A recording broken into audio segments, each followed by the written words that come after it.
Yang pertama, pemateri dari Pendeta Billy Kristanto.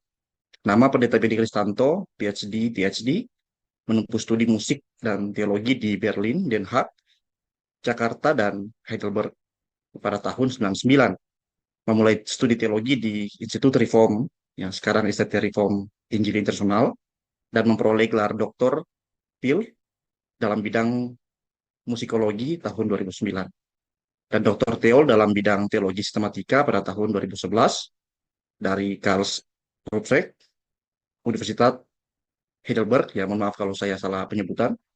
Kemudian Pendeta Billy ditabiskan menjadi pendeta sinode GRI pada tahun 2005 dan saat ini mengembalakan di GRI Berlin, Hamburg, Munich, Bern, dan Stockholm, serta mengajar di STT Reform Injili Internasional Jakarta. Beliau adalah anggota Dewan Historis Sinode GRI dan juga anggota Theological Commission of World Reform Fellowship. Banyak khotbah Pendeta Billy bisa diakses di YouTube dengan nama channel Sola Dei Gloria.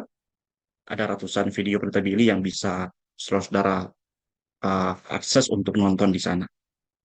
Kemudian yang kedua, Pendeta Moses Wibowo, MTH MA, meraih gelar sarjana teologi dari STT Setia Jakarta tahun 2004, meraih magister teologi dari STT Setia tahun 2011, meraih gelar MA dalam perjanjian baru konsentrasi kitab Wahyu dari Teologi University Kampen, Belanda, lulus tahun 2016. Meraih gelar doktor teologi dari STT KDSI, Yogyakarta, dengan fokus riset, kajian biblika tentang identitas dan tugas Yesus Kristus di dalam kitab Wahyu dan lulus tahun 2022.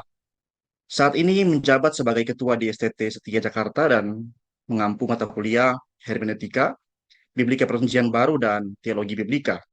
Ditabiskan menjadi pendeta di Sinode Gereja Kristen Setia Indonesia atau GKSI. Kemudian yang ketiga, penanggap Pak Pendeta Dr. Stanley Renal Paparang, MTH, pendeta di Sinode Gereja Kristen Setia Indonesia. Saat ini menjabat sebagai Wakil Ketua 1 Bidang Akademik di STT Setia Jakarta, dosen teologi sistematika di STT Setia Jakarta, penulis buku, jurnal, editor, reviewer, bahkan saat ini sedang live di YouTube, ya, YouTuber, dan juga mengajar sebagai dosen pasca sarjana di STT Setia Jakarta, dan bahkan pencipta lagu rohani. Nah, itulah CV dari narasumber kita, dan pendengar kita di malam ini, jika ingin kenal lebih dekat, bisa kontak langsung dan berkenalan langsung. Saat ini kita akan masuk dalam pemaparan materi dari narasumber yang pertama dari Pak Pendeta Billy Kristanto, yang akan memaparkan materi tentang reformasi Protestan dan kesaksian Kristen. Waktu dipersilakan kepada Pendeta Billy. Tuhan memberkati. Ya, selamat malam Bapak Ibu Saudara sekalian. Saya bersyukur untuk kesempatan ini. Memang kita ini ya, gereja Protestan biasa sekitar akhir bulan Oktober kita akan merenungkan kembali em, apa yang kita bisa pelajari dari gerakan reformasi ya zaman dulu gitu. Hopefully setiap tahun perspektifnya lain ya, otherwise ya, bisa jadi message yang klise gitu. Which saya nggak berharap ini jadi message yang klise. Though di sisi yang lain ya bukan berarti harus selalu baru terus, karena di dalam kehidupan kita juga sometimes perlu reminder gitu ya. Kadang-kadang ada poin yang sama, ada message yang sama tapi bisa dihadirkan dalam konteks yang baru, pergumulan yang baru, dan bisa tetap fresh gitu.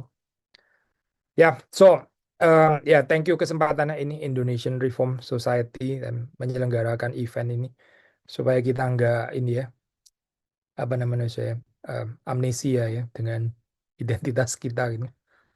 Em,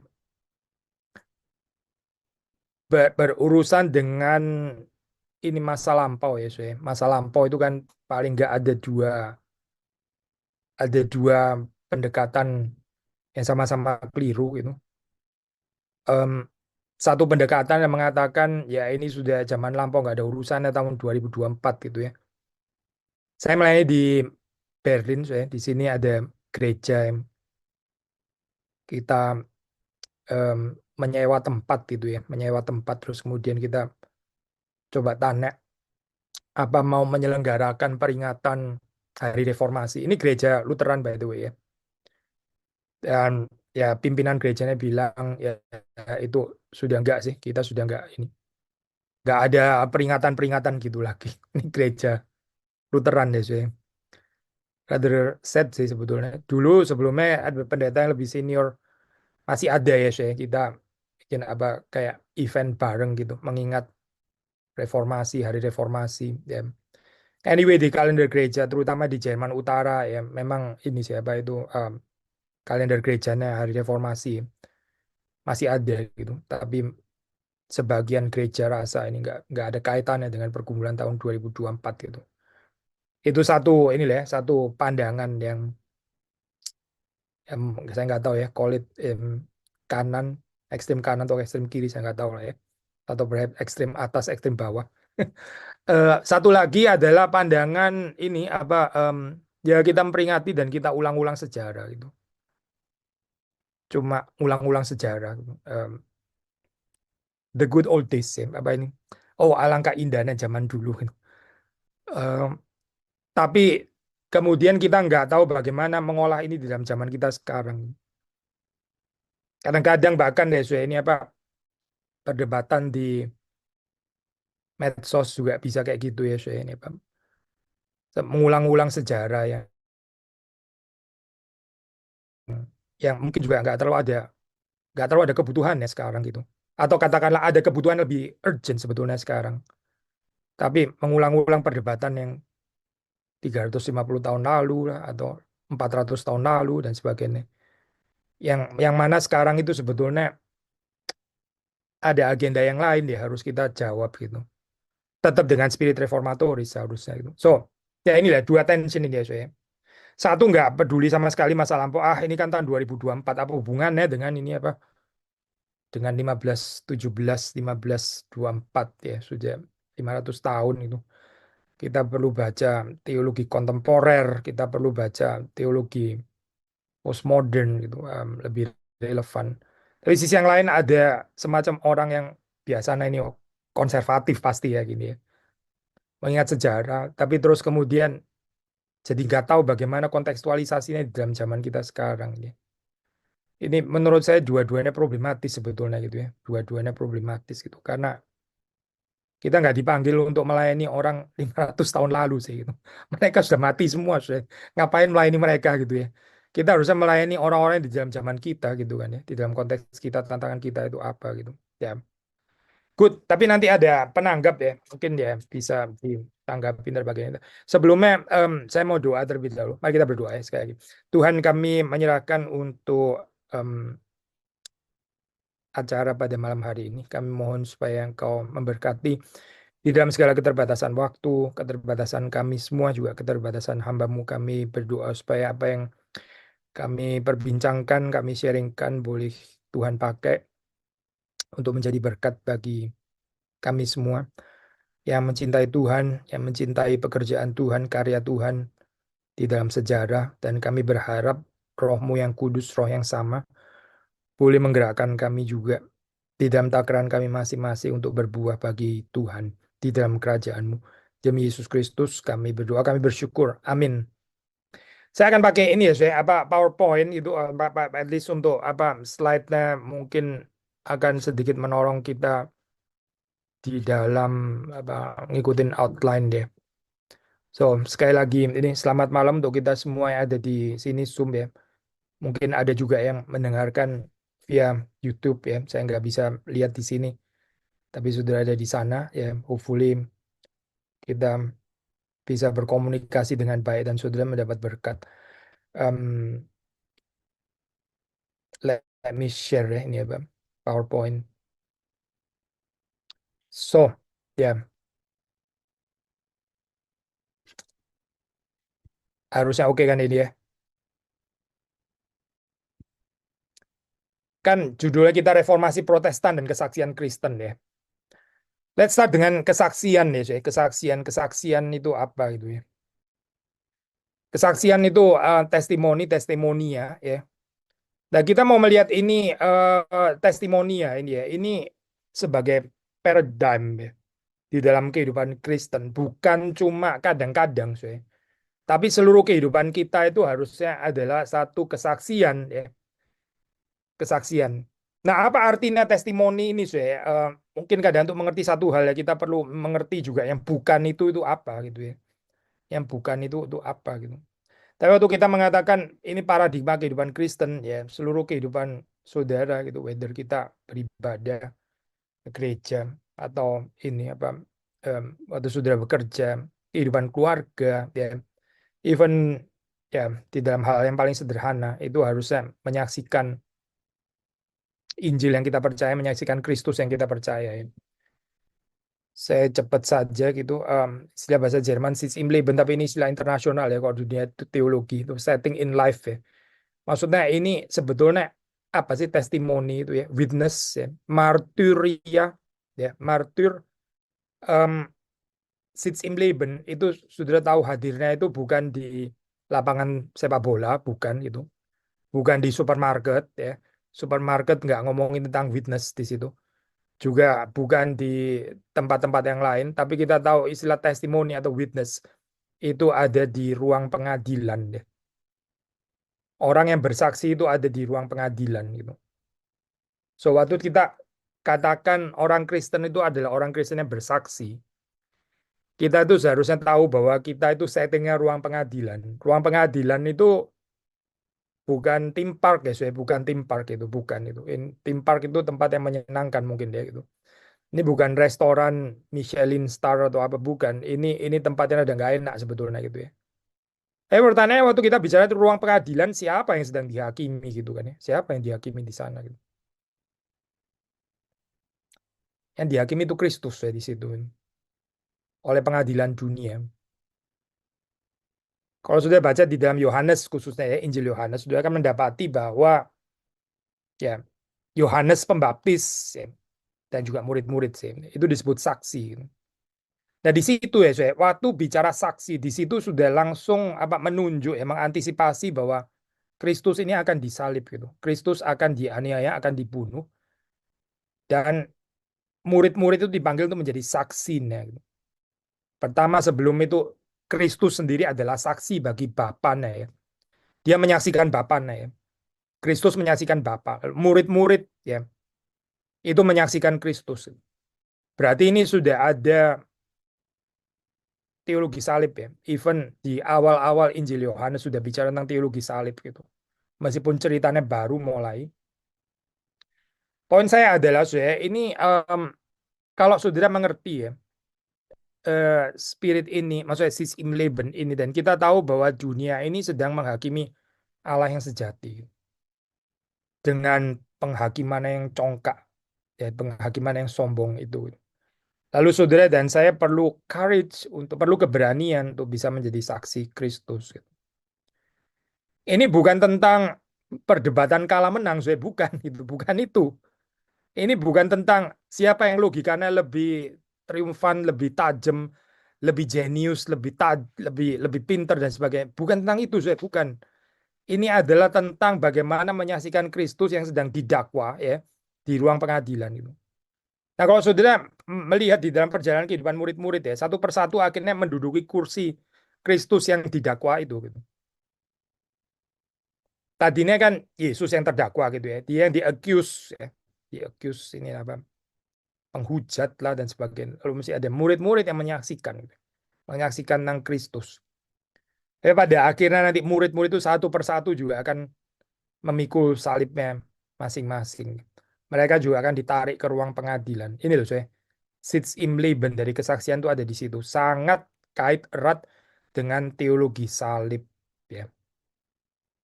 Pertanyaannya untuk kita sekarang tahun 2024 tentu saja adalah kita ada di dalam ruang ini nggak ya gitu? Atau kita imagining setting yang lain ya?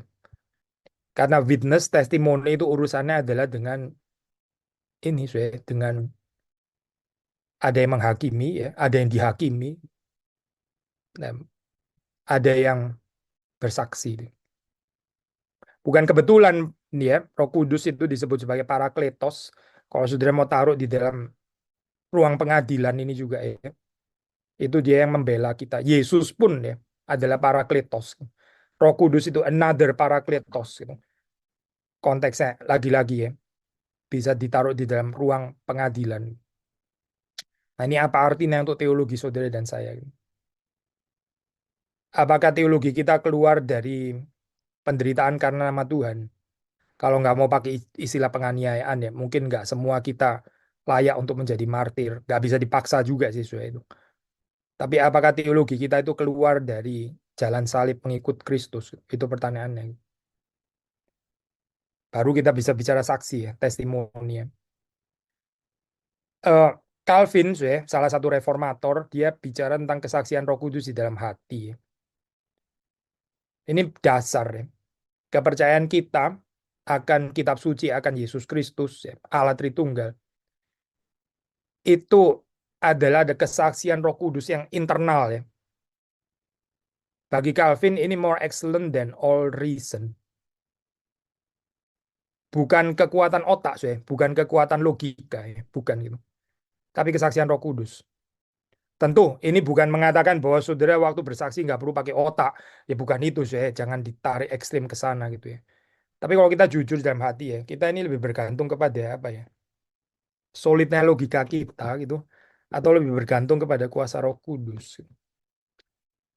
Orang yang diyakinkan akan kesaksian Roh Kudus di dalam hati, ya dia bersaksi bersama juga dengan Roh Kudus. Waktu dia bersaksi, dia bukan sendiri, dia didampingi oleh Roh Kudus. Dia bukan dengan kepintarannya itu apa bersilat lidah ya sehingga bisa meyakinkan orang bahwa Yesuslah juru selamat yang sejati, Allah yang sejati, manusia sejati.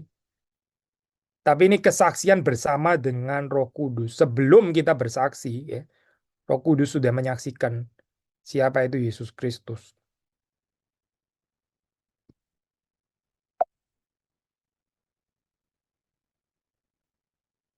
Kesaksian atau testimoni perhaps juga boleh dikontraskan dengan bukti ya, pemberian bukti itu. Pendekatan evidensialis. Saya nggak mau terlalu polemikal lah saya di sini gitu. Tapi apa sih yang problematis dengan memberikan bukti? Ya? Bukti kadang-kadang kekristenan dituntut untuk memberikan bukti. Eh, Bukti itu dibangun berdasarkan dasar rasional, lalu menekankan aspek objektivitas kebenaran, ya. Lalu kemudian dengan pengharapan ya kalau ini sudah objectively benar, harusnya orang itu harus terima gitu ya. Kenyataannya orang nggak terima kok gitu ya. Kenyataannya orang nggak terima. Gitu.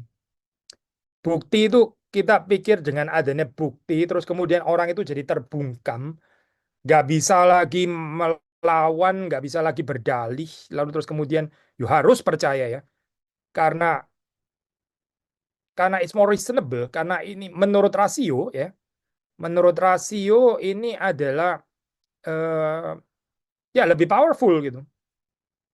So you nggak ada pilihan untuk nggak terima. Gitu. Tapi kalau kita pakai istilah testimoni ya, testimoni itu kesaksian. Itu sebetulnya adalah satu undangan orang untuk percaya ya, persuasif sifatnya gitu. Dan ada vulnerability, ada kerentanan orang itu boleh ditolak saya gitu. Itu namanya kesaksian. Saya pakai contoh kesaksian sederhana aja. Ini bukan kesaksian Kristen ya. Apalah kesaksian restoran atau apa gitu ya. Kesaksian makanan enak. Saudara cerita gitu ya. Saudara cerita itu loh orang jual apa itu soto daging di sana itu enak. Benar-benar enak dan rasanya sangat ini apa rich dan harga juga sangat reasonable. Itu kesaksian gitu lah, kesaksian. Saudara nggak akan marah kalau orang itu terus kemudian nggak terima, terus kemudian saudara akan menyajikan argumentasi-argumentasi logis kenapa soto itu enak dan orang itu harus datang dan sebagainya kan agak nggak tepat deh ini. Kesaksian itu ya saudara simply sharing your sukacita gitu. Your sukacita, your apa ini joy sharing ke orang lain terima nggak terima ya kalau nggak terima sayang sih. Well, kita bisa sedih sih kalau orang lain nggak terima gitu ya, kita bisa sedih. Tapi kalau orang terima, ya syukur. Itu kita tahu itu ya berarti dia persuaded ya Soe, dengan kesaksian.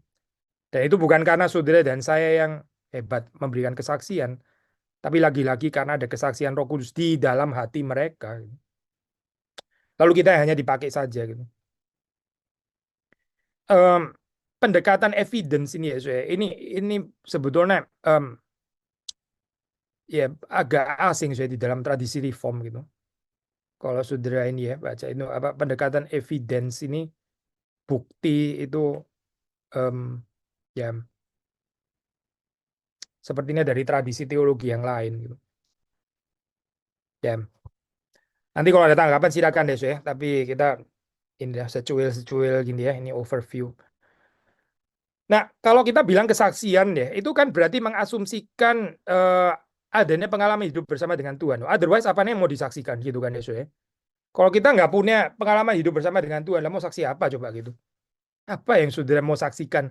Kalau kita nggak melihat ya, nggak melihat visi kerajaan Allah gitu ya. Kalau kita nggak melihat the beauty of Christ, keindahan Kristus ya, the sweetness of Christ, manisnya Kristus, lalu apa yang mau disaksikan gitu? Maka ini eh, ya saya nggak mau pakai istilah bergantung ya.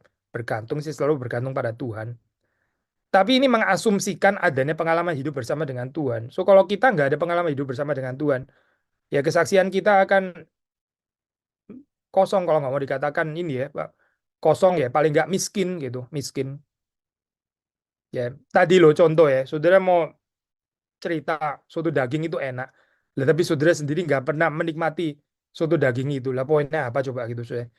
Masa ini saudara menjelaskan soto daging itu secara secara apa ya saya, secara teoritikal gitu maksudnya kan nggak cocok bener ya, kan bukan itu ya saya ini. Sehingga ya saya, sehingga waktu kita bicara kesaksian ya itu berarti tentang kehidupan yang dipenuhi oleh Roh Kudus, dipenuhi oleh Kristus ya. Kepenuhan ilahi ada di dalam Kristus itu memenuhi kita terlebih dahulu. Lalu karena saking penuhnya, akhirnya luber dan mengalir keluar. Kesaksian itu nggak pernah dipaksakan, saya enggak gitu. Tapi itu luber keluar, nggak bisa ditahan gitu. Kesaksian itu bukan sesuatu yang sudah diwajibkan untuk bersaksi. Ya memang sih kadang-kadang kita terlalu malas bersaksi sampai seperti kayak harus disuruh-suruh ya. Tapi itu nggak tepat deh saya itu. Gelas itu kalau luber ya dia akan membasahi sekitarnya gitu, bukan dipaksa untuk mengaliri sekelilingnya gitu. Pertanyaannya itu pertanyaan paling dalam kehidupan kita ini luber atau enggak gitu. Kalau kehidupan kita nggak luber, apalagi rada kosong gitu, ya apanya sih yang mau disaksikan gitu. Akhirnya kekristenan menjadi sesuatu yang aneh sekali loh. Sama ya di sini ya kalau kita ini kan intinya kan Kristus ya. Ya kita Kristus ya, ini tentang Kristus ya. Kalaupun kita bicara tentang gerakan reformasi, kalaupun kita bicara tentang reformasi Protestan, ya, ini kan satu gerakan yang dipakai Tuhan untuk membawa kepada Kristus. Ya. Intinya itu Kristus. Gitu. Gerakan reformasi bukan membawa kepada gerakan itu sendiri, tapi membawa kepada Kristus. Gitu. Nah, ini kalau kita mau kaitkan dengan ini ya, sesuai sama gitu. Kita dipenuhi nggak sih sesuai dengan ini ya, prinsip-prinsip narasi reformatoris ya, yang bukan saja kita pegang teguh dan kita perjuangkan, tapi betul-betul membasahi kehidupan kita gitu. So waktu saudara kesaksian itu bukan tentang menyatakan the supremacy of apa ya reform thinking secara reasonability ya. Saya saya percaya bukan gak ada tempatnya sih ya. Tapi terutama adalah tentang kehidupan yang dipenuhi itu loh. Terus kemudian mengalir keluar ya. So ada dimensi pengalaman di sini ya, dimensi kekayaan hidup ya. Bukan merely intelektualitas, rasionalitas seperti diajarkan oleh agama enlightenment ya, agama abad pencerahan gitu. Atau filosofi ya, kalau nggak mau bilang agama gitu. So hari ini kita address tiga hal ya saya. Ini dalam keterbatasan waktu saya ini apa gereja, keluarga, pekerjaan. Sebetulnya tentu banyak aspek yang lain ya, tapi tiga ini aja lah, tiga ya. Gereja ya, apa yang kita bisa belajar itu dari gerakan Protestan ini ya, reformasi Protestan, gerakan reformasi maksud saya. Saya encourage saudara untuk baca ini ya 95 tesis dari Luther. Ini penting ya saya. Kita kadang-kadang bicara reformasi, banyak bicara reformasi, tapi mungkin dokumen paling sederhana aja kita nggak pernah baca gitu. Em, kita tahu reformasi ini ya di Jerman itu Luther itu mulai dengan 95 tesis gitu. Ya sudah bisa baca keseluruhan tesis ya. Satu, dua, tiga dan seterusnya. Tapi saya satu saja ya saya ini ya Pak. Menurut saya tesis salah satu yang paling penting gitu yaitu 62. Hopefully saya nggak salah ingat ya. Ingat saya nomor 62 gitu. Di situ dikatakan bahwa Injil itu adalah harta gereja yang sesungguhnya gitu. Nah ini buat saya bukan kontekstual saya. Tapi ini maksudnya bukan bukan terikat konteks pada saat itu saja, tapi ini sesuatu yang boleh diteruskan ya narasi ini dari zaman ke zaman gitu. Di dalam zaman Luther ya, saya, ini pandangan yang sangat polemik terhadap apa saya? Ya pada waktu itu ya, gereja itu membanggakan relikui-relikui, relikui. Em, ada yang klaim punya mahkotanya, pecahan mahkotanya Kristus, ada yang klaim punya pecahan salibnya Kristus ya, ada yang klaim apa ini tengkoraknya Petrus, tengkoraknya Yohanes Pembaptis ya, dan seterusnya dan seterusnya. So itu disebut thesaurusnya gereja gitu ya, harta treasure-nya gereja. Tapi Luther kemudian mengingatkan ya harta gereja yang sesungguhnya gitu ya, the true treasure of the church itu adalah the holy gospel. Ini adalah Injil kasih karunia, Injil yang kudus itu, Injil Tuhan kita Yesus Kristus ya. Nah, sekarang pertanyaannya gini ya, saya untuk tahun 2024 ya. Apa yang dibanggakan oleh gereja ya di dalam zaman saudara dan saya gitu. Gereja membanggakan apa gitu. Asetnya gereja yang sesungguhnya itu apa itu? Menurut gereja saudara itu atau menurut sinode gereja saudara. Kalau ada aset yang lain ya sudah dianggap lebih tinggi daripada Injil ya, daripada Roh Kudus Kristus ya, Allah Tritunggal. Dan kayaknya gereja saudara dan saya ya kalau benar ya ini apa seperti itu ya, itu bermasalah gitu. Tapi kalau kita melihat enggak, gereja itu harta yang paling penting ya. Aset yang paling penting ya, itu bukan jemaatnya, bukan itu. Itu bukan gedungnya, juga bahkan bukan pendetanya, itu bukan, tapi adalah Injil. Nah, ini ya, berarti kita boleh meneruskan spirit reformatoris ini. Injil waktu hadir itu nggak pernah vakum, saya nggak pernah di dalam theological vakum ya, selalu ada di dalam konteks tertentu. Ya di dalam zamannya Martin Luther itu bentur dengan itu ya, Pak. Ini kalau di dalam konteks ini ya, eklesiologi. Gereja yang merasa asetnya itu adalah relikui-relikui terutama gitu ya. Ya itu bentur dengan ini, dengan konsep ini. Luther sendiri itu kan gereja ya. Dia sebut gereja itu bukan ya sekarang orang gereja Lutheran, gereja Lutheris ya. Sebetulnya dia tuh sebel ya, so, orang pakai istilah Lutheran Church itu memang siapa Luther? Apakah Luther mati bagi lu gitu maksudnya? Dia nggak suka ya pakai istilah gereja Lutheran gitu ya, karena Luther bukan juru selamat anyway gitu. Tapi dia sebut gereja itu ya, gereja yang sejati itu ya, gereja evangelis dia bilangnya gitu. Evangelis itu artinya adalah gereja Injili ya. Ya di Indonesia ada banyak gereja namanya gereja apa Injili gitu ya. Itu berarti apa ya? Itu harusnya adalah gereja yang mengakui Injil sebagai harta gereja yang sesungguhnya, gitu. Bukan hal yang lain-lain gitu. Injil. Apa yang bukan Injil? Ya?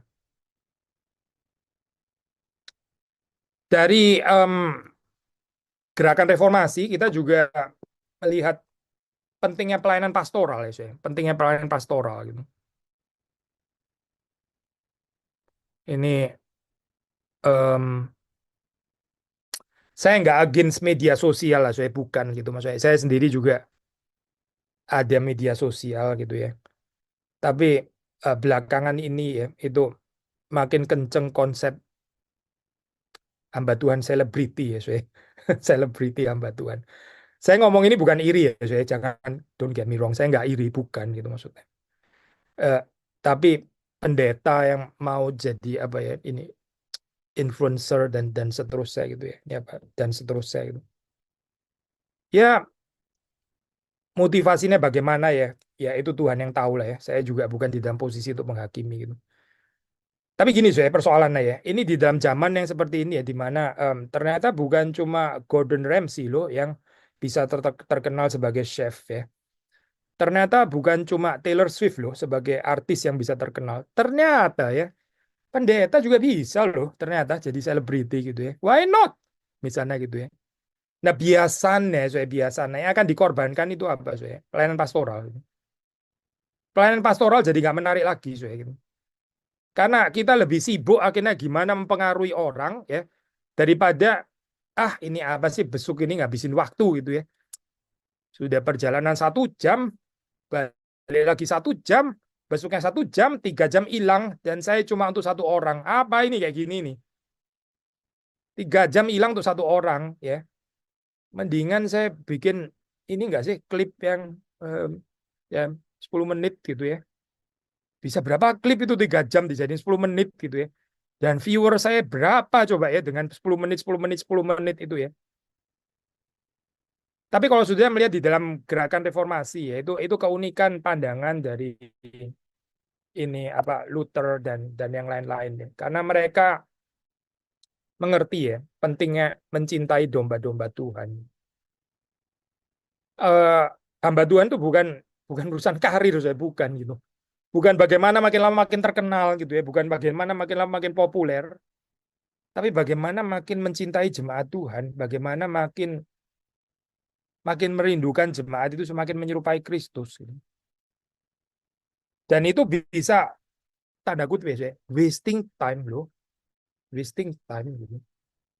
Mungkin seperti kayak kelihatan kegiatan nggak efektif gitu ya. Tapi saya tanya kepada saudara, Yesus Kristus itu efektif nggak sih waktu dia ada di dalam dunia? Kenapa dia buang-buang waktu untuk 12 orang itu ya? Untuk 3 orang bahkan ya, Petrus, Yakobus, Yohanes ya. Yesus sendiri ternyata juga tanda kutip buang-buang waktu gitu. Ini loh saya, bagian ini ya, yang seringkali di dalam zaman kita kayaknya dianggap nggak menarik lagi ya, ini pelayanan pastoral gitu. Ada scholar ini ya, saya, reformasi reformasi Eropa, Lindbergh namanya Carter Lindbergh. Dia salah satunya memberikan pembahasan tentang Martin Luther. Ya. Dia bicara ini dikembangkan Luther itu sebetulnya adalah pastoral responses to insecurity. Respons pastoral terhadap insecurity ya. Pertama insecurity-nya dia gitu ya, nggak pernah bisa yakin ya diterima Tuhan atau tidak gitu. Tapi juga kemudian ya insecurity jemaat gitu yang mesti kayaknya kalau mau pasti dengan keselamatannya, even keselamatan daripada keluarganya yang sudah meninggal, mesti beli surat indulgensi ya. Itu kan menjawab persoalan insecurity ya. Nah sekarang sih kita nggak ada urusan dengan surat indulgensi ya kali ya, Zoe. Itu bukan memang memang bukan itu. Tapi problem insecurity kayaknya sepanjang zaman ya. Ada banyak orang insecure loh saya. Jangankan insecure, mentally depressed sekarang gitu. Banyak sekali loh. Bagaimana kita bisa melayani ini ya?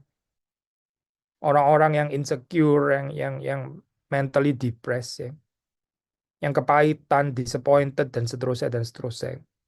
Apa yang bisa ditawarkan ya oleh teologi reformatoris gitu. That's the challenge ya saya sekarang.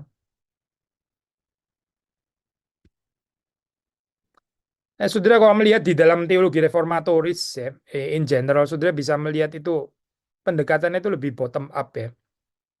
Di dalam pengertian mereka mulai dari penggembalaan ya, kesulitan jemaat, kebutuhan jemaat, pergumulan jemaat, lalu kemudian kepada teologi akademis gitu. Teologinya itu bukan top down saya, bukan mulai dari ini loh yang benar kayak begini, terus kemudian cari aplikasinya apa gitu ya. Eh, bahkan saya kalau saya nggak ada waktu cukup saya untuk membahas ini. Bahkan saudara kalau baca tulisannya Paulus ya, mungkin kita akan terkejut bahwa teologi-teologi yang paling penting yang dihadirkan itu dari pergumulan jemaat. Coba saudara baca saja misalnya satu contoh aja ya. teologi perjamuan kudus ya ada di dalam 1 Korintus pasal 11 itu. Itu bottom up ya, itu dari persoalan jemaat. Lalu kemudian Paulus mengatakan prinsip teologi perjamuan kudus yang sangat kental ya. Tapi kita ya saya by the way, saya bukan nggak setuju sama sekali dengan pendekatan top down ya, bukan itu poin saya. Saya percaya ada tempatnya. Tapi kalau kita melulu pendekatan top down ya dari apa yang kita sudah tahu dulu, lalu kemudian kita baru cari aplikasinya gitu. Saya bilang pendekatan teologi kita ini kurang limpah loh actually gitu. Kurang limpah, kurang lincah juga gitu. Kenapa ya di dalam Alkitab bisa? Sudah baca surat Galatia, itu kan konsep penting ya, tentang Taurat, tentang Injil, tentang kasih karunia ya. Itu mulai dari mana, mulai dari pergumulan jemaat Galatia kan? Bukan Paulus masuk ke library apalah, library Alexandria or whatever gitu ya. Terus kemudian dia terus lihat-lihat ini apa atap library. Bayangnya saya tulis surat apa ya hari ini ya gitu ya. Bayangnya saya mau tulis ensiklopedia apa ya tentang Taurat kah gitu atau tentang Injil kah? Bukan itu. Paulus nggak sedang apa ya contemplating di library terus pikir-pikir mau tulis jurnal apa lah. Saya nggak against saudara tulis jurnal, bukan itu poinnya saya. Bukan itu. Tapi kalaupun saudara tulis jurnal itu benar addressing kebutuhan jemaat nggak sih sebenarnya gitu? Atau ini keasikan teologi yang nggak tahu dari mana pertanyaannya dan menjawab apa gitu dan akhirnya kemana dan siapa yang diberkati gitu. That's a challenge kali ya. Masih dari Luther ya, kalau kita belajar Diet of Worms ya, sudah bisa cek sendiri ya ini apa kata-katanya. By the way, itu yang populer dari Diet of Worms itu justru Here I Stand deh. Itu istilah yang menurut banyak scholars itu mungkin nggak pernah dikatakan Luther, tapi itu yang paling dihafal lagi ya. Here I stand gitu ya. Pertama here I stand, where itu aja nggak terlalu jelas where. Here I stand gitu. Di Jerman ada orang jualan kaos kaki ya, terus kemudian ditulis bawahnya here I stand gitu. Here I stand. Di mana? Ya di kaos kaki ini gitu maksudnya. Here I stand. Atau sandal gitu kali. Atau sandal jepit atau klompen atau whatever lah ya. Sepatu tulis aja here I stand. Di mana? On my shoe gitu ya. Apa itu ya? Dia berdiri di mana sih sebetulnya gitu kan? Kita pokoknya sikapnya saja, sikap gak mau ngalah nah gitu. Here I stand. Gak bisa digoyang-goyang gitu ya. Tapi even where-nya aja nggak terlalu jelas di mana gitu. Bagian poin saya bukan sekedar berpolemik ya, itu likely sih memang nggak historis itu kalimat here I stand ya. Ada kalimat historis yang betul-betul dikatakan di Diet of Worms ya. Itu sudah better lebih tahu kalimat itu kali ya daripada the so-called here I stand yang perhaps Luther nggak pernah mengucapkan gitu. Tapi editorial belakangan gitu. Ya itu apa Saudara? Di situ Luther mengatakan dia di challenge untuk revoke ya Revoco, dia tinggal bilang satu satu kata bahasa Latin aja, saya bilang revoco aja. I revoke itu ya. Sudah saya tarik kembali tulisan saya. Tapi setelah dia bergumul ya, kemudian Luther mengambil keputusan dia nggak revoke tulisannya gitu. Dia bilang ini silakan deh kalau tulisan saya ini nggak cocok dengan firman Tuhan ya silakan dikoreksi karena ya saya open kok untuk itu ya. Kalau boleh meyakinkan saya dengan plain reason itu maksudnya penalaran yang sederhana, bukan debat kusir gitu ya, bukan bukan bukan muter-muter dan sebagainya, nggak mau bukan, tapi plain reason gitu ya. Ada plain reason di situ, terus kemudian dia bilang my conscience itu captive by the word of God. Hati nurani saya itu terikat ya, itu apa bind terikat oleh firman Tuhan. So ada firman Tuhan, ada hati nurani, ada plain reason di situ ya. Ya, saya nggak akan tarik ya, kecuali saudara bisa menyatakan bahwa ini nggak sesuai dengan firman Tuhan. So, saudara lihat di sini ya, ada di satu sisi ya keyakinan gitu ya. So, kalau kita boleh ini apa, gereja itu better konfesional, jelas keyakinannya apa ya. Ini punya keyakinan, punya tradisi tertentu, bukan berarti terus kemudian nggak terbuka loh saya. Saya ngomongin ini aja bisa panjang bagian ini. Again ya, saya suka bahas di dalam dua ekstrem. Ada dua ekstrem gereja atau orang Kristen ya yang terbuka sih terbuka tapi keyakinannya apa nggak jelas, pengakuan imannya apa nggak jelas sama sekali tapi terbuka sih ya, terbuka gitu. Ada juga tapi model orang yang yakin ya ini reform tuh kayak begini gitu ya, yang nggak langsung dibabat atau dibilang bidat yang nggak cocok dengan dia gitu ya misalnya, atau yakin sih yakin tapi nggak ada keterbukaan sih, nggak ada terbukaan, mirip aliran Front Pembela. Front Pembela Reform ini namanya gitu ya. Self criticism ya, so ya. Em, apakah itu ya, so ya, spirit reformasi pertanyaannya gitu. Apa itu yang kita belajar dari Luther? Kalau saudara membaca cerita Diet of Worms, saudara akan mendapati dialektik ini. So ya. Satu sisi dia yakin ya, yang dia percaya. Ini loh, this is my theological position. Keyakinan saya ini. Tapi kalau mau koreksi silakan. Kalau mau kritik ya kita bisa discuss. Gitu. Tapi kalau lu nggak ada, ya well saya ya nggak akan berubah gitu. Lalu nggak ada argumentasi soalnya gitu. Nggak bisa meyakinkan saya dari firman Tuhan. Cuma main pokoknya gitu ya. Ya itu bukan argumentasi gitu. So ini loh saya kita perlu belajar dialektik antara keyakinan keterbukaan. Bukan keyakinan yang tanpa keterbukaan, tapi juga bukan keterbukaan yang tanpa keyakinan karena ya itu kayaknya nggak cocok sama spirit reformatoris.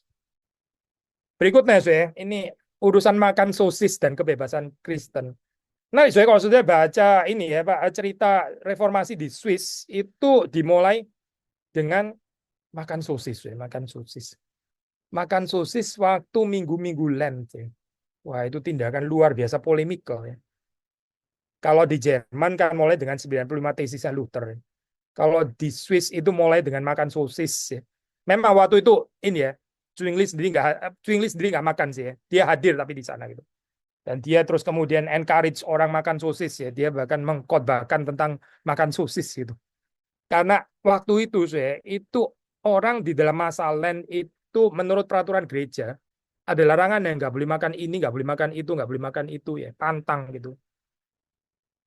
Dan ya bagi Zwingli ini nggak cocok sama konsep Christian freedom. Ini semacam bentuk new law, neolegalism kayak begini. Nah tentu sekarang di dalam konteks kita zaman sekarang 2024 ya. Orang urusannya bukan nggak boleh makan sosis gitu. Ini kan tahun kapan ini gitu kan ya. Kita nggak sedang berpolemik orang boleh makan sosis atau nggak makan sosis gitu. Apalagi di Indonesia, apa sih sosis itu ya? Nggak makan seumur hidup juga nggak kenapa-kenapa gitu kan. Tapi kalau saya nggak boleh makan rendang, nah itu baru masalah gitu kan ya. Memang sosis kenapa sih gitu? Nggak relevan ini gitu. Memang nggak relevan sih saya tentang sosis, tapi kebebasan Kristen itu relevan saya. Apakah kita bisa mengenali ya di dalam hal apa ya? Kita itu bisa mengekspresikan kebebasan kekristenan itu ya yang bebas daripada belenggu-belenggu aturan-aturan diciptakan oleh manusia yang diciptakan oleh Firaun-Firaun duniawi ya Firaun tahun 2024 itu yang saudara harus mengikutinya kalau saudara nggak mengikuti saudara masalah aja gitu kehidupanmu itu masalah saudara jadi nggak ada lagi kebebasan untuk membicarakan firman Tuhan nggak boleh singgung ini gitu misalnya ya waduh nggak boleh singgung ini gitu lu boleh khotbah anything gitu ya. Asal jangan menyerang pemerintah China. Misalnya gitu ya. Boleh khotbah apa saja, tapi jangan menyerang pemerintah China. Misalnya gitu. Ya, itu kan semacam new law kan, so ya. Nggak relevan juga sih mungkin untuk saudara dan saya, kita nggak di sana. Gitu. Tapi ada nggak sih, so ya, zaman sekarang gitu yang kita dikekang gitu ya. Yang kita seperti kayak ditaruh in bondage ya. Lu boleh ngomong apa saja, kecuali ini. Jangan sentuh bagian ini ya. Misalnya gitu ya, so ya. Misalnya gitu. Apa itu gitu? Yang menghalangi ekspresi kebebasan Kristen gitu. Nah, ini kita boleh renungkan kembali di dalam zaman kita ya. Zwingli ya juga Ulrich Zwingli ini dia melakukan demokratisasi pengajaran ya, so ya. Demokratisasi pengajaran waktu ternyata mepet ya, so ya. Eh, di di Zurich ya, so ya, di gereja Großmünster atau Great Minster itu Zwingli itu melakukan metode pengajaran ekspositori yang pada saat itu tuh ya baru sih kalau di gereja metode bahas Alkitab ya, dari pasal ke pasal, dari ayat ke ayat, itu adalah metode pengajaran di universitas, fakultas teologi di universitas. Ya. Mereka caranya mengajar seperti itu. Gitu. Dan jemaat nggak tahu menahu sesuai dengan cara pengajaran yang kayak begitu. Tapi menurut Zwingli, ini nih sebaiknya bukan hanya dimengerti oleh segelintir orang yang mau jadi apa ya, imam apa ya, kaum klerus gitu. Tapi ini seharusnya dimengerti oleh ya sebanyak mungkin orang, semua orang. So ada demokratisasi. Demokratisasi ini enggak bukan demokrasi ya, so, bukan itu poinnya. Demokratisasi itu istilahnya adalah apa yang tadinya itu dipegang oleh segelintir orang, Nah, sekarang untuk semua rakyat itu namanya demokratisasi, ya istilah teologi lumayan established ya, saya itu pakai istilah demokratisasi gitu. Pengajaran yang tadinya hanya untuk sebagian orang elit ya, sekarang boleh ya pada siapa saja gitu. Tentu ini bukan ini ya, saya bukan tanpa resiko. Well, gerakan reformatoris sih, gerakan reformasi pasti ada side effect-nya gitu ya, saya ada lah gitu. Ya, atau apalagi di dalam zaman saudara dan saya sekarang gitu ya. Ya, orang bisa belajar teologi siapa saja. Satu sisi kita senang pasti gitu ya. Tapi ini ya, saya kasih perbandingan ya, saya. The fact bahwa saya sekarang punya ini ya, punya gadget. Ini gadget di tangan saya.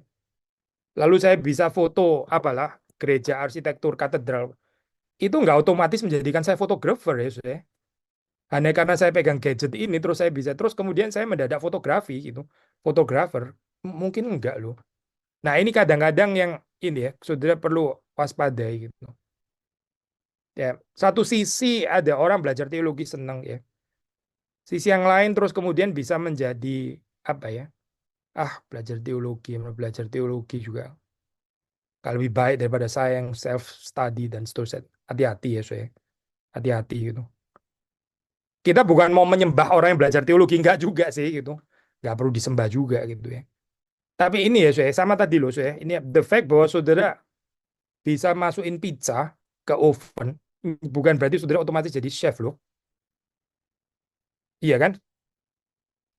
Nah, ini saya ini bagiannya mungkin juga perlu kita waspada gitu ya. Satu sisi demokratisasi pengajaran, sisi yang lain ya, apa masih ada keunikan ya di dalam panggilan yang khusus orang menjadi hamba Tuhan masuk sekolah teologi ya dibentuk secara bertahun-tahun. Nah, itu pertanyaannya saya. Martin Bucer ya sangat mementingkan kesederhanaan ibadah yang buat dia di dalam zamannya itu terlalu didistracted oleh banyak hal ya. Ritual-ritual seremoni-seremoni yang akhirnya mengaburkan Kristus gitu. Nah, sudah kalau lihat itu arsitektur gereja reformatoris ya, reform terutama apalagi yang reform ya. Kalau Lutheran sih masih bisa agak sedikit dekoratif gitu ya. Katolik sudah pasti dekor, apalagi Eastern Orthodox itu ya, banyak ikon. Em, Roma Katolik juga highly dekoratif, apalagi kalau sudah ini ya, gereja barok gitu misalnya. Wah, itu luar biasa dekoratif ya. Belum lagi liturginya juga sangat sangat sangat kompleks ya. Tapi di dalam liturgi reform ya itu sederhana ya. Arsitektur desain interiornya juga sederhana, biasanya cat putih gitu aja ya. Pokoknya pusatnya mimbar gitu ya. Kenapa saya? Ya karena mau menekankan Kristus sebagai pusat ya. Nah, kita mesti again kontekstualisasi di dalam kehidupan kita. Apa yang kira-kira bisa ini ya, Pak? Menggeser fokus kita kepada Kristus itu sekarang. Apa ya? Saya pernah ini saya Pak ikut berbagian di dalam pimpin seminar ya. Seminar ini pembinaan iman Kristen di gereja kami di GRI. Jadi diselenggarakan STEMI. Waktu itu bicara tentang reformasi. Lalu saya keluarkan satu kalimat, jangan sampai ya reformasi itu sendiri, cerita reformasi justru malah mengaburkan kemuliaan Kristus. Apa nggak celaka sudah ini? The supremacy ya, apa ini? The beauty of Reformation itself, tapi akhirnya nggak membawa kepada Kristus, membawa kepada keindahan gerakan reformasi itu sendiri. Wah, ini bahaya loh saya kayak gini. Sudah mungkin nggak kepikir ke sini gitu ya. Kok bisa ya kayak gini? Yang ditunjuk oleh Martin Luther itu Kristus, yang ditunjuk oleh Calvin itu Kristus, yang ditunjuk oleh Zwingli itu Kristus. Jangan kita malah menunjuk Martin Luther, menunjuk Zwingli, dan menunjuk Calvin. Kita mestinya menunjuk yang ditunjuk mereka, itu baru berbagian di dalam gerakan reformatoris. Jangan-jangan kita reform lalu kita menunjuk kepada Calvinisme daripada menunjuk kepada Kristus. Loh, ini gimana sih, Sue? Calvinisme kok malah mengaburkan dari Kristus, ini gimana ceritanya gitu. Akhirnya kita lebih berjuang untuk Calvinisme daripada untuk Kristus. Kacau nggak sih kayak gini nih? Saudara bisa bedain nggak sih nih? Subtle kayak gini. Atau Calvinisme sama dengan Kristus gitu. Atau apa ya sebetulnya gitu. Sekali lagi ya, saya ini tradisinya itu Calvin gitu. Saya belajar Calvin, disertasi saya tentang Calvin. Tapi buat saya Calvin itu menunjuk kepada Kristus. Kalau kita sungguh-sungguh mengenal Calvin, harusnya kita tertarik pada Kristus. Seperti yang Calvin juga tertarik. Kesederhanaan ibadah ya, berpusat kepada Tuhan. Reformasi ibadah yang benar berdasarkan pengenalan akan Allah ya, true knowledge of God itu ya salah satu scholar ini Pak Randall Sachman ya. Dia melihat inti dari teologi Calvin. Ada banyak pendekatan ya, saya.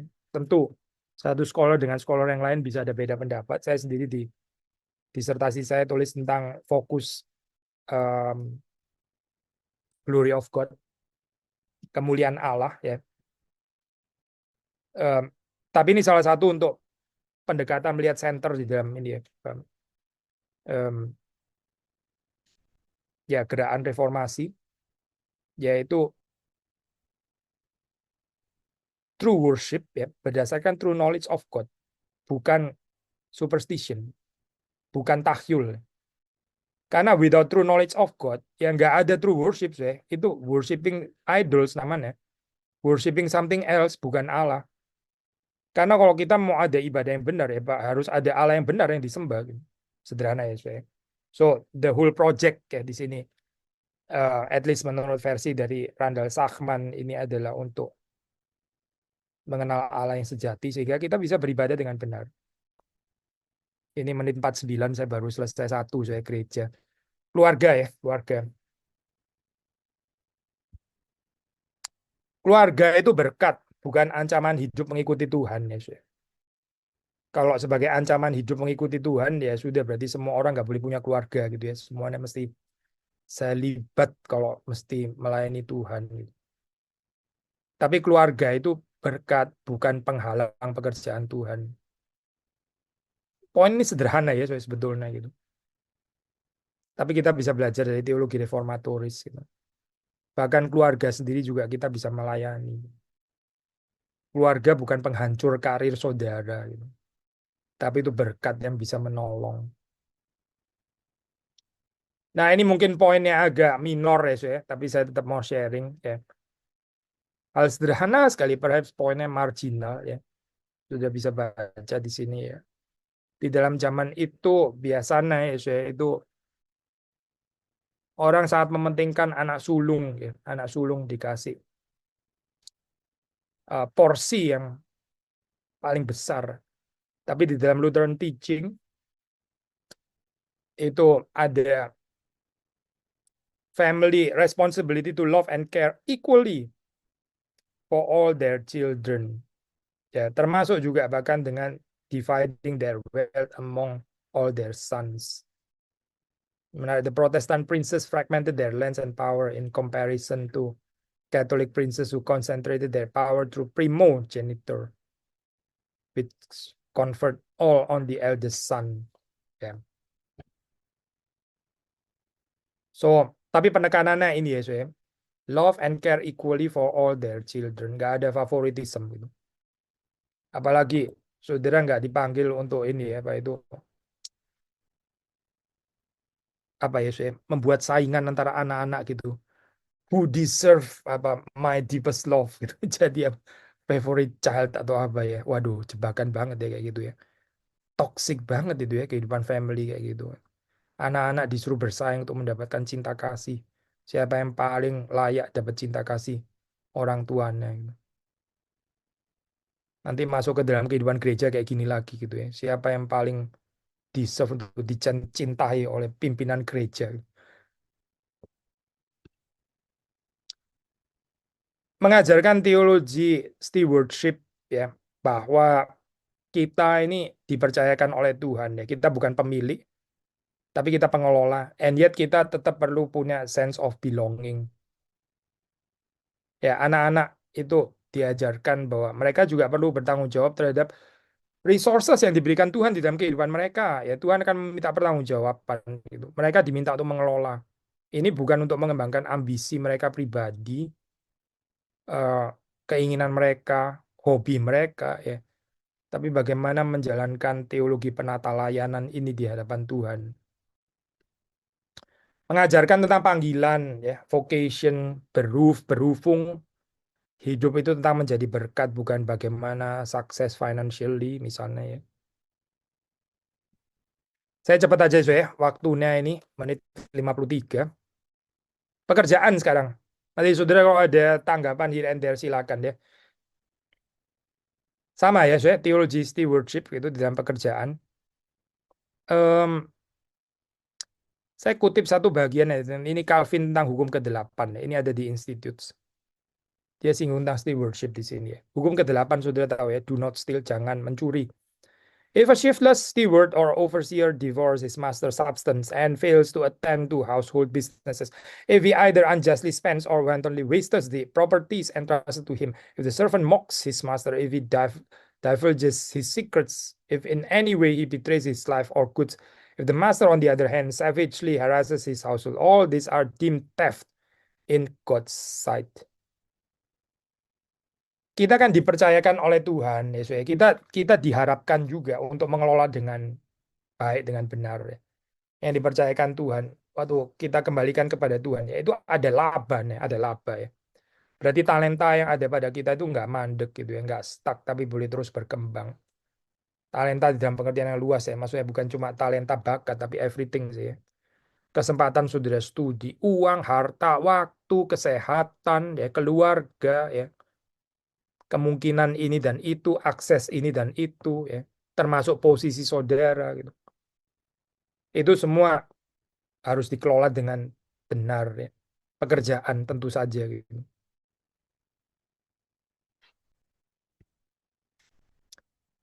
Teologi reformatoris juga sangat mementingkan ini ya, bagaimana kita menebus semua aspek ya. Nah, kalau kita bilang kita bisa menebus semua aspek, Tuhan menebus semua aspek ya, dan kita menghidupi karya penebusan itu, jadi ya itu berarti pekerjaan itu bukan torture ya, bukan necessary evil, bukan akibat dosa gitu. Karena panggilan untuk bekerja itu bukan karena setelah dosa, bukan. Tapi sebelum dosa pun juga sudah ada perintah bekerja ya. Mengusahakan taman. Cuma memang dosa itu bukan menghadirkan pekerjaan, bukan. Tapi dosa itu membuat kerjaan itu jadi torture gitu ya, jadi siksaan. Nah, kalau kita percaya karya penebusan di dalam pengertian kosmik, bukan cuma individual, itu berarti apa sih ya? Ya berarti kita harusnya bisa menikmati pekerjaan gitu. Dan menikmati pekerjaan itu maksudnya bukan cuma menikmati waktu terima gajinya, tapi menikmati karena ini adalah panggilan Allah, ya panggilan Allah. Dan nggak jatuh kepada konsep dualisme, seolah-olah kalau saya mau melayani Tuhan, yaitu kasih kolektornya, kasih perpuluhannya gitu ya, kasih dukungannya secara finansial, tapi pekerjaannya sendiri anyway evil gitu.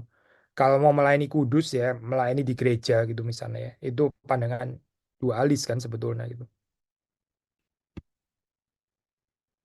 Bagaimana juga di dalam pekerjaan ya kita menjalankan narasi kerajaan Allah yang bentur ya sesuai dengan narasi kerajaan dunia, narasi worldly empire. Ya, saya pernah bahas ya ini di YouTube, sudah bisa share, Bapak cari sendiri ya, search maksud saya.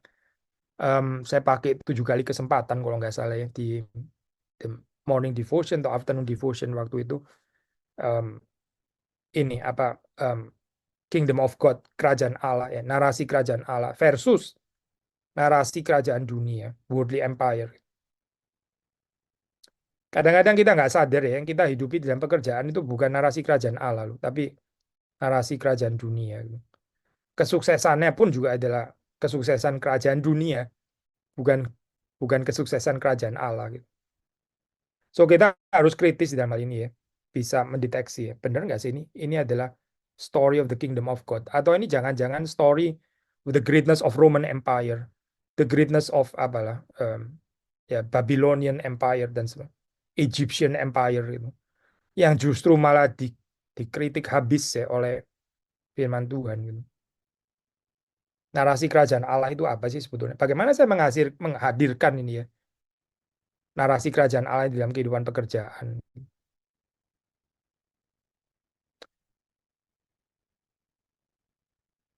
Ya terakhir pekerjaan dan uang, pekerjaan dan uang. Ya sudah mungkin pernah mendengar ini ya, Pak, buku yang terkenal dari Max Weber itu. Lama sih ini bukunya, tapi tulisan Calvin lebih lama lagi anyway. Apa itu ya? Dia menghubungkan antara ini ya, kapitalisme ya dan Calvinism, kapitalisme ya. Em, Banyak dikritik sih tentu saja gitu ya.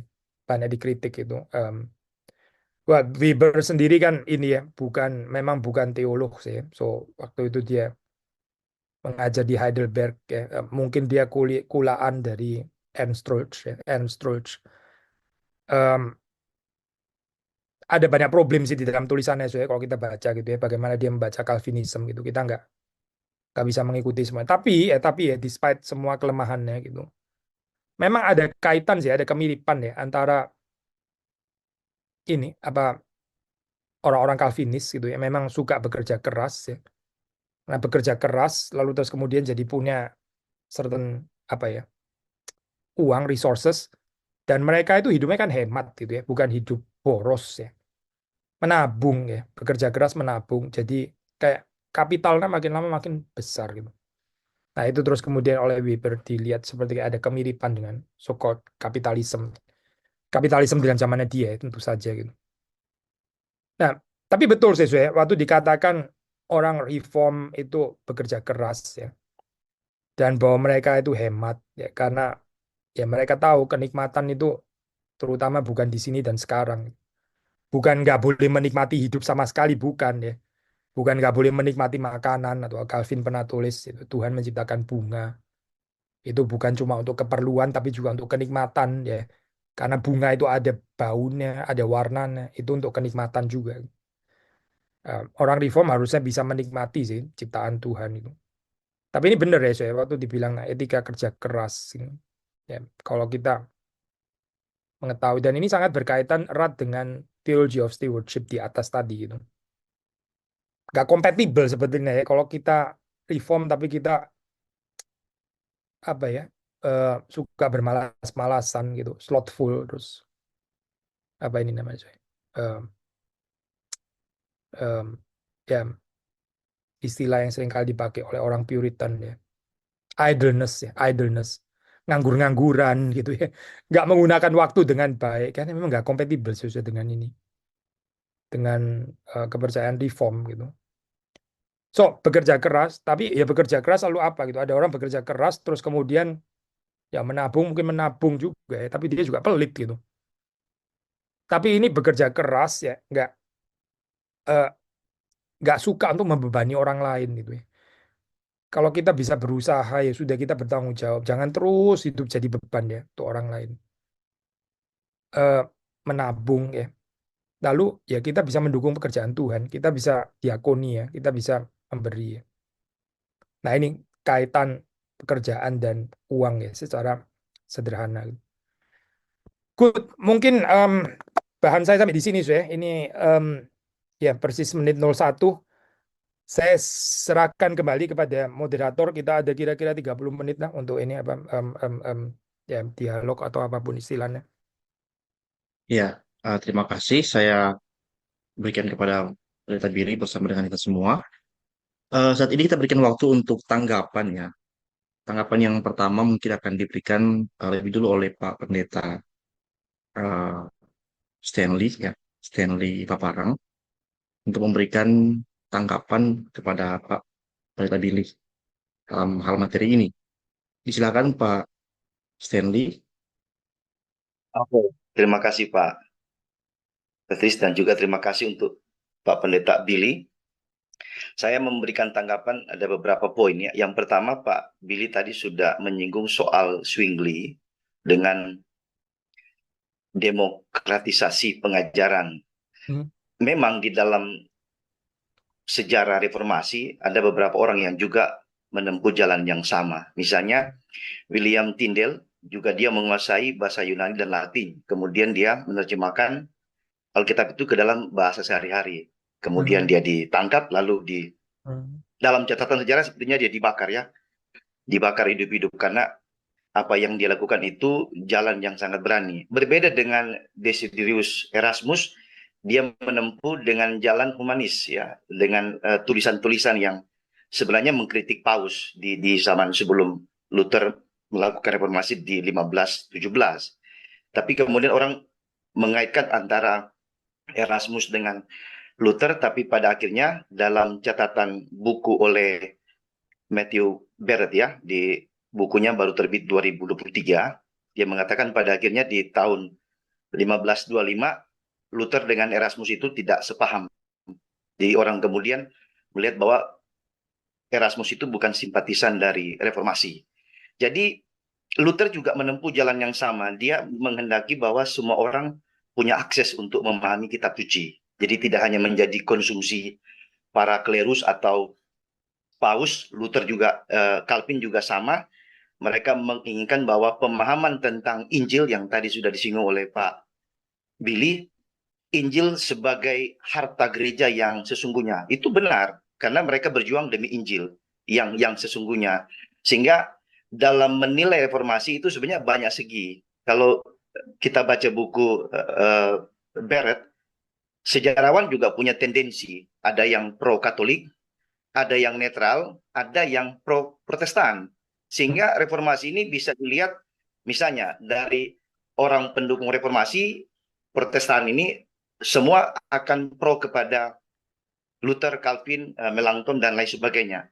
Tapi di sisi lain ada musuh. Nah, musuh ini bisa musuh Romawi, Katolik Roma, juga bisa musuh Protestan. Sehingga mereka menggunakan sumber yang kira-kira mendukung agenda mereka. Di sisi lain juga teolog Katolik punya catatan sejarah yang berbeda tentunya. Sehingga kalau kita mempertemukan kedua ini, ya bisa berkelahi. Maka jalan yang ditempuh oleh Pak Billy tadi tidak berpolemik. Nah, satu cendekiawan Katolik ya, Robert Barclay, dia menulis di satu buku antologi yang diedit oleh Anna Mary Johnson dan John Maxwell, berbicara tentang respon terhadap esai yang diusulkan oleh Scott Hendricks ya, tentang Christianization tesis ya. Dia punya pandangan bahwa reformasi sebenarnya itu kristenisasi. Kristenisasi tidak seperti yang kita pahami sekarang ya. Kristenisasi maksudnya paham tentang Injil yang sesungguhnya itu disebarkan. Jadi poin dari Scott Hendricks ini cukup, ya ada orang mengkritik pandangan dia, tapi kalau dalam pandangan cendekiawan Katolik tadi, Robert Barclay, dia setuju bahwa baik reformasi Protestan maupun juga reformasi Katolik, kedua-duanya berhasil mengubah pembaruan dari dalam. Cuma ada jalan pisah di antara dua konteks reformasi Katolik dan juga reformasi Protestan. Kalau kita kemudian menyulut api, maka sejarah kelam di reformasi itu terus akan bergulir sampai sekarang. Maka kita memilih seperti yang dilakukan oleh cendekiawan Katolik tadi, dia memilih tidak berpolemik. Malah dia mendukung tesis dari Scott Hendricks, meskipun di beberapa tahun sesudah bukunya terbit, justru Hendricks ini agak ekstrim ya bahasanya tentang kepausan di dalam tradisi reformasi di abad ke-16 itu ya, di 1517. Yang ketiga, mau tidak mau, apa yang harus kita lakukan sekarang? Pak Billy sudah menyinggung tentang keluarga, tentang pekerjaan, tentang kesaksian. Itulah yang sekarang kita pelihara. Kalau kita kemudian menyulut api reformasi, karena dua kubu ini tentu punya sumber sejarah yang masing-masing juga menganggap bahwa ini kami yang benar, yang lain mengatakan Luther yang benar, yang lain mengatakan Calvin itu bidat, Calvin mengatakan justru Paus yang bidat, Hendricks mengatakan Paus itu bisa jadi iblis dan bidat. Semua saling tuduh-menuduh. Nanti kalau baca buku Matthew Barrett itu, di situ lengkap tentang bagaimana tuduh-menuduh di zaman itu, tentang reformasi yang terjadi di dalam kubu Katolik Roma. Jadi kalau kita mengulang sejarah itu, pasti akan menyulut api dendam, mungkin api emosi yang kemudian sekarang kita bisa berkelahi. Tapi kalau kita tidak berpolemik, mencari jalan yang lebih baik, apa yang dihasilkan oleh reformasi, ya tadi kesaksian Kristen, Bisa dalam pelayanan, bisa dalam keluarga, bisa juga dalam pekerjaan kita sehari. Simpel saja sebenarnya. Sebagai orang reform, itu tentu ya tidak bermalas-malasan. Tadi sudah disinggung oleh Pak Pendeta Billy. Kita menekankan teologi kerja. Ada dua teologi kerja. Bekerja bagi Allah dan juga bekerja bagi kehidupan. Itu diambil dari hukum ke berapa itu ya? Ingatlah dan kuduskanlah hari Sabat. Itu hukum keempat buat saya ya. Jadi sebagai seorang reform itu betul-betul mencermati apa gagasan yang dikemukakan oleh para reformator yang sudah mendahului kita, sehingga tradisi-tradisi doktrinal, isu doktrinal sebenarnya lebih kental di era reformasi itu ya, bukan ke hal lain, meskipun juga disinggung soal Luther tidak setuju dengan kepausan ya, soal organisasi Katolik. Sehingga mereka kemudian menyuarakan dari dalam, lalu Luther merasa bahwa memang agak sulit untuk mengubah, maka dia memilih untuk keluar dari Gereja Katolik Roma. Demikian dari saya. Terima kasih. Iya, sebelum ditanggapi oleh Pak Pendeta Billy, kita langsung dulu pergi ke Pendeta Moses untuk memberikan tanggapan. Silakan Pak. Baik, terima kasih untuk materi yang disampaikan oleh Pak Billy. Banyak hal yang saya terberkati dan diberikan banyak pencerahan secara pribadi. Tanggapan saya salah satunya karena saya itu lahir dari tradisi karismatik sebenarnya Pak Pendeta Billy. Dan sebenarnya mungkin ada banyak sih orang-orang yang dari tradisi karismatik seperti saya itu sedang mencari-cari gitu ya, mencari-cari tentang reform ini sebenarnya, begitu ya. Yang pertama, saya setuju dengan itu harusnya menjadi sebuah paradigma kehidupan gitu ya, dan memang adalah merupakan karya Roh Kudus.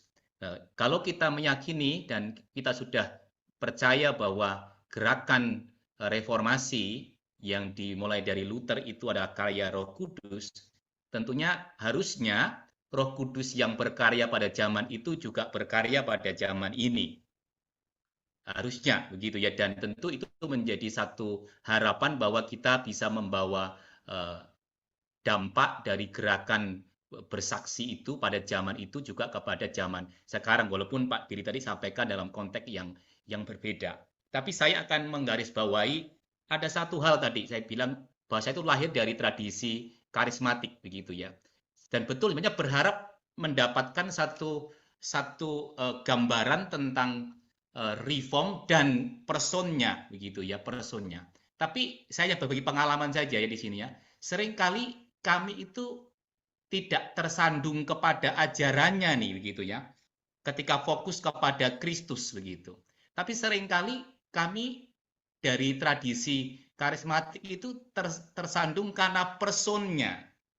Gitu ya, personnya. Entah dengan cara penyampaiannya, entah seperti apa, yang akhirnya Kristus yang menjadi fokus itu akhirnya menjadi kabur, seperti Pak Billy sampaikan tadi. Padahal kan Calvin menuju kepada Kristus, Luther kepada Kristus, harusnya kan demikian ya. Tapi kadangkala, itu ya kadangkala saya punya pengalaman dan mungkin juga ada beberapa yang di luar Protestan juga punya satu pengalaman, loh, saya sebenarnya seneng nih dengan prinsip, dengan ajaran, dengan teologinya dan lain sebagainya, tapi kadangkala tersandung dengan person atau dengan lembaganya. Nah, bagi saya, tanggapan saya untuk hal ini, kiranya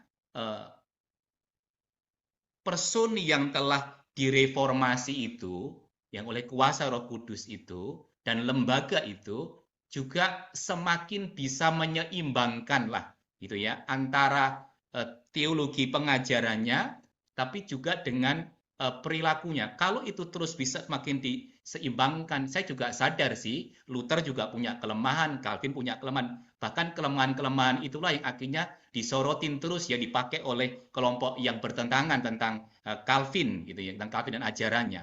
Ya, bagi saya kita bisa belajar lah bahwa apa yang kita bisa kurangi gitu ya, kurangi terutama dalam hal person dan mungkin hal-hal tentang gerakan-gerakan reformasi itu lembaganya, sehingga akhirnya pihak luar itu makin tertarik kepada Kristus yang memang diproklamasikan oleh person dan juga lembaga yang dipengaruhi oleh gerakan reformasi itu. Itu yang respon saya yang paling utama, karena banyak orang yang merindukan ini dan banyak orang yang bicara bahwa ajarannya begitu kuat, begitu kokoh, tapi kadangkala tersandung kepada hal yang sifatnya tidak primer. Tapi sekali lagi itu penting juga kalau kita bicarakan dengan menjadi saksi, karena memang menjadi saksi itu adalah aspek penting dalam perilaku hidup, dalam kesetiaan iman. Kalau ajarannya benar, teologianya benar, itu yang dipanggil oleh Roh Kudus, harusnya mengeluarkan juga karakter-karakter perilaku yang akhirnya bisa juga merangkul. Tapi saya juga sadar yang terakhir bagi saya, Injil itu selalu membawa dampak, dua dampak, yaitu menyelamatkan, tapi juga menghakimi.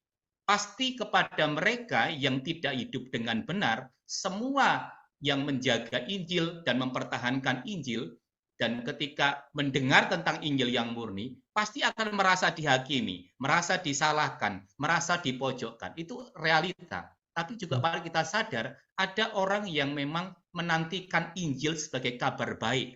Karena Injil bagi satu pihak sebagai kabar baik yang bau harum, tapi bagi satu pihak juga sebagai sesuatu bau yang mematikan gitu ya.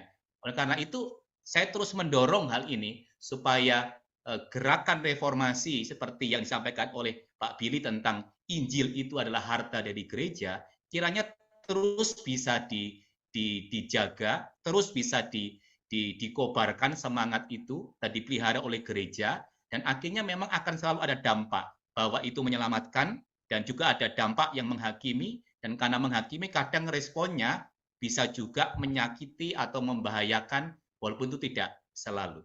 Demikian respon saya. Terima kasih. Iya, terima kasih untuk tanggapan yang baik sekali dari Pak Moses. Sebelum saya berikan ke Pak Billy untuk memberikan tanggapan balik kepada kedua penanggap kita, nanti sebentar akan ditanggapi oleh Pak Billy selama 10 menit. Dan setelah itu akan ada pertanyaan dari teman-teman. Saya prioritaskan untuk yang bertanya secara langsung, open cam, dan pertanyaan langsung yang memperkenalkan nama serta asalnya. Dan saat ini saya berikan kepada Pak Pelita Billy untuk menanggapi para penanggap. Silakan, Pak. Ya, terima kasih Pak Stanley dan juga Pak Moses ya tanggapannya. Ya saya ini appreciate ini yang Bapak-bapak bilang ya. Mungkin sedikit menanggapi balik ini tentang tadi ya Pak Stanley kan sorotin tentang pendekatan non polemik ya. Memang betul sih saya ini gini saya disclaimer dulu ya supaya jangan salah mengerti gitu ya. Di dalam iman Kristen pasti saya ada tempat untuk polemik ya. Ini kita bukan against polemik sama sekali, bukan itu pasti gitu ya. Tapi terus terang saja itu kalau kita nggak hati-hati bisa ada polemik yang dari kedagingan. Nah itu loh saya yang masalah gitu kan ya. Itu yang seperti tadi Pak Moses juga bilang, akhirnya bukan menjadi berkat malah lebih banyak menimbulkan sakit hati yang nggak perlu gitu. Ya kalau sakit hati karena teguran firman Tuhan ya oke juga gitu ya. Tapi ini bukan, tapi karena kedagingan manusia gitu, karena kesombongan mungkin ya, karena ya kecongkaan dan seterusnya gitu. Itu yang kita perlu kritis gitu. Kalau kita baca dalam Alkitab ya, itu jelas ya ada polemik. Yesus ada polemik, Paulus ada polemik ya. Yohanes Pembaptis khotbahnya sangat keras, ya. Sangat polemik juga boleh dikatakan gitu. Tapi benar-benar dipimpin oleh Tuhan gitu. Yang saya khawatir ya di dalam zaman kita sekarang ya, kita itu di dalam spiritual war, kita tuh nggak aware sebetulnya musuh yang sebenarnya itu siapa gitu ya. Yang sebetulnya musuh sesungguhnya itu siapa gitu ya. Masa kita pukulin saudara seiman ini kan lucu kayak gitu ya. Orang kalau perang ini tentara yang sama-sama berjuang untuk kerajaan yang sama, malah tonjok-tonjokan kan kacau ya kayak begini. Eh, Salah satu bagian yang penting ya di dalam peperangan itu adalah mengenali the true enemy gitu. Ya, the real enemy itu siapa sih sebetulnya gitu. Kalau kita bilang yaitu setan gitu, iblis ya. Kedagingan dosa itu real enemy gitu. Even to certain extent ya, diri kita sendiri itu, kedagingan kita ya. Kita yang nggak mau menyangkal diri, ego kita itu enemy gitu. Manusia lama kita itu enemy gitu. Tapi even ya orang beragama lain ya, itu pun Yesus berusaha untuk mencapai mereka gitu. Itu bukan kategori enemy, kan Paulus bilang bukan ini ya, bukan peperangan melawan darah daging gitu, tapi melawan penguasa-penguasa di udara gitu. Nah, itu bagian itu kalau kita jelas ya. Saya percaya pelayanan kita itu ya akan lebih nggak menghamburkan, menyia-nyiakan waktu untuk hal polemik yang nggak ada gunanya sebenarnya apa ya. Nggak membangun, nggak membuat orang lebih cinta Tuhan ya, nggak membuat orang lebih beribadah kepada Kristus ya. Tapi cuma melihat kepongahan manusia ya ini apa, adu ego itu yang nggak ada poinnya sama sekali ya. So, itu kesaksian apa sih sebetulnya? Nggak ada poinnya sama sekali so, dan nggak menarik gitu ini apa. So against polemik yang seperti itu ya, so, ya, tentu saja gitu ya, karena pendekatan-pendekatan polemik yang nggak dipimpin oleh Roh Kudus ya, sederhana kalimat ini ya, yang nggak digerakkan oleh Tuhan, itu nggak konstruktif, pasti nggak konstruktif. Tapi tentu ini di sisi yang lain ya bukan berarti kita nggak punya courage untuk berpolemik. Kalau mesti berpolemik ya berpolemik. Orang di dalam zamannya Nazi ya, zamannya ini apa? Ini di zamannya apa, em, di Jerman waktu itu, eh, Adolf Hitler ya, itu orang berpolemik dengan ideologi Nazi ya. Dan mereka ya bahaya sih hidupnya, bisa dipenjara, bisa dibunuh, dilempar ke kamp konsentrasi, mesti dieksil dan sebagainya. Itu polemik, polemik, polemik terhadap establishment yang keliru ya. Dan, itu perlu ada polemik di situ gitu. Even secara politis gitu. Em, ya ini panggilan yang perlu. Jadi ini ya ada tempatnya lah untuk polemik, tapi jangan salah polemik. Tapi untuk pendekatan yang nggak perlu polemik ya, kita pakai pendekatan ironik, pendekatan cinta damai. Bukan berarti terus kemudian mengorbankan kebenaran. Bukan, sama sekali bukan. Waktu kita bicara kasih kan bukan tanpa kebenaran. Bicara kebenaran juga bukan tanpa kasih. Kan dua-duanya dalam hal ini. Nah itu bagaimana ya, termasuk kelincahan teologi atau kedewasaan teologi yang penting menurut saya. Ya menanggapi ini apa Pak Moses ya, ya saya setuju sih. Memang kita ini perlu minta ampun kepada Tuhan ya kalau kita nggak menjadi saksi yang baik terhadap kebenaran yang sebetulnya kita percaya gitu. Akhirnya orang jadi kesandung, malah malah nggak tertarik dengan kebenaran yang ada pada kita karena kita sendiri gagal menghidupinya gitu. Makanya saya sekali lagi penting ya ini apa Injil yang mentransformasi kehidupan gitu. Bukan cuma transformasi apa ya? Itu not even cocok pakai istilah transformasi ya, tapi cuma apa ya, ini sebatas intelektual. Saya tuh salah satu yang ngeri ya, so ini warisan enlightenment gitu ya. Ini apa model intellectualist Christianity gitu. Intellectualist Christianity. Bukan bahwa intelek nggak penting ya, so bukan. Tentu kita dituntut Tuhan juga untuk punya pengertian ya, the use of reason yang benar, the mind dan sebagainya.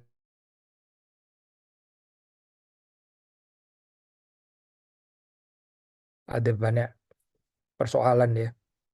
Nggak ada lagi kerendahan hati, cinta kasih, kelemah lembutan, pengampunan, dan seterusnya. Itu seperti kayak, ya, nggak kompatibel dengan intellectualism gitu ya. Intellectualism itu ini mengajarkan ini apa, um, the prowess of the mind, of the reason, of the apa, logic dan sebagainya. Tapi manusia kan bukan cuma itu ya. Manusia itu ada hatinya loh. Manusia itu ada perasaannya ya. Manusia ada kehendak dan bukan melulu rasio gitu. Rasio sih jangan dibuang betul gitu. Tapi jangan mereduksi manusia antropologis melulu urusan intelektualis ya. Em, Buat saya sih menakutkan gitu model kayak begini. Tentu ada bahaya yang lain kalau jadi emosionalis juga another problem ya. Kekristenan emosionalis, kekristenan sentimentalis or whatever istilahnya lah ya, romantis dan seterusnya. Kita nggak realistis akhirnya gitu, karena dunia nggak selalu romantis, nggak selalu sentimental gitu. Ya Itu bagaimana kita menguji ini kalau semuanya urusan emosi atau perasaan ya. So, hopefully kita ini ya, again punya konsep antropologis yang beres, yang limpah gitu loh saya. Bukan direduksi either ke intelektualisme atau emosionalisme or even voluntarisme atau apa gitu ya.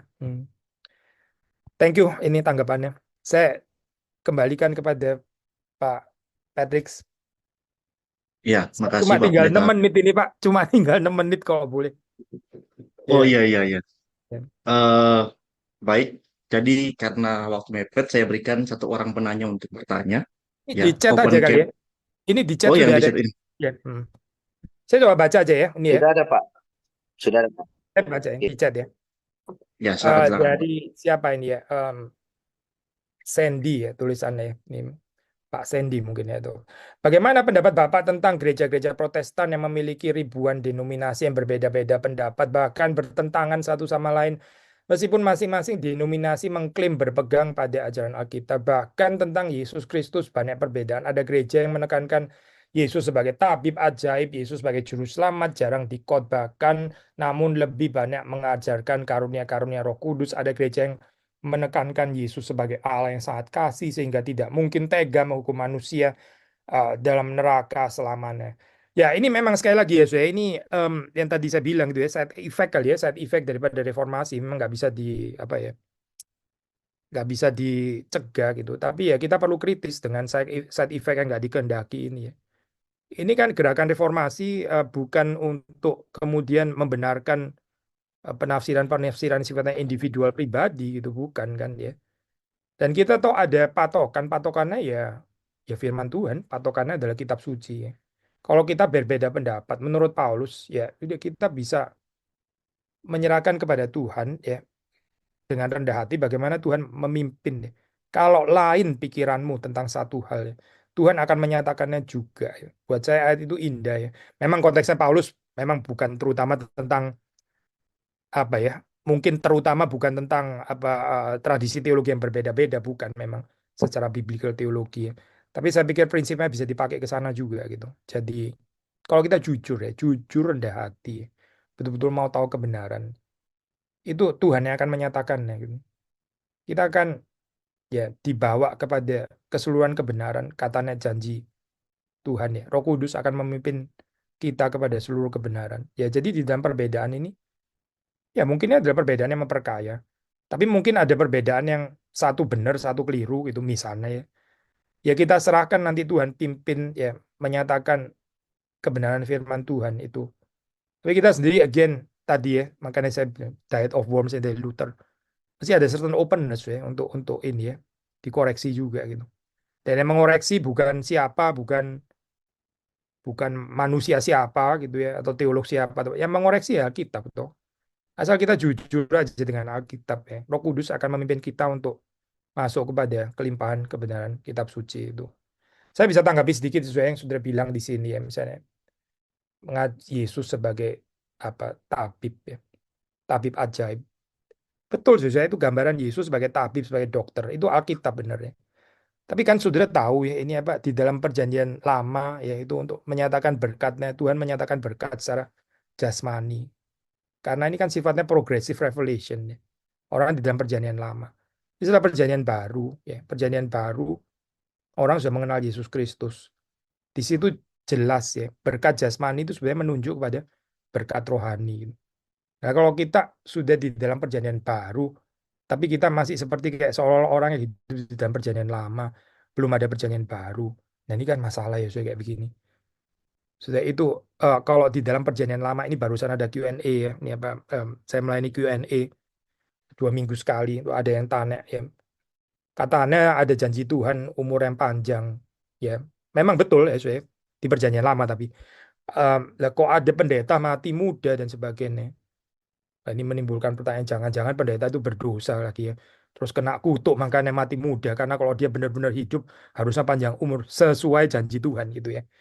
Eh itu betul saya, tapi itu di perjanjian lama ya, di perjanjian lama. Gitu.